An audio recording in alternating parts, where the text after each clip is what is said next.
بسم الله الرحمن الرحیم. السلام علیکم ګرانو کتونکو.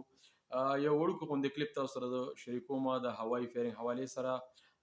مهرباني وکړئ چې دا ویډیو زیات نه زیات شیر کړئ او دا چې کوم دی چې هغه خلکو ته ورسیږي چې کوم خلک دغه قبیح عمل کوي.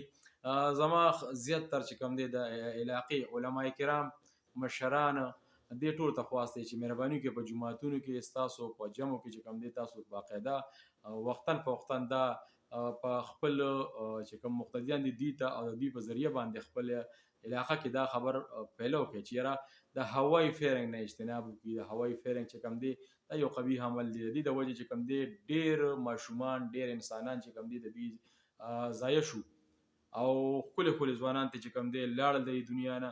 زما ټول هغه مشرانو ته د شب قدر سیمې ټولو مشرانو ته علما کرامو ته زما خواست دی چې مهرباني وکړئ انتظامیې سره په دې کې مکمل چې کوم دی کوآپریشن وکړي، هغوی سره امداد وکړي. کوم ځای کې هم څوک هوایي فیرنګ کوي د هغوی نوم د هغوی د پلار نوم دا باقاعده متعلقه تاڼې ته ورکوئ او دلته چې کوم دی مکمل اعلانونه وکړي په خپلو خپلو علاقو کې په خپلو خپلو محلو کې چې مهرباني وکړي داسې قسم عمل چې کوم دی دا بالکل مه کوئ. دا چې کوم دی د انساني زندګۍ سره چې کوم دی ستاسو خو ټیک ته د لږ ټایم خوشحالي وي، تاسو هغه ټایم کې لږه خوشحالي وکړئ، د اختر خوشحالي مه نه وکړئ، خو د چا په کور کې هم غم پیدا کیدی شي. تا نه خواسته سبا تا سره هم کیدی شي داسې.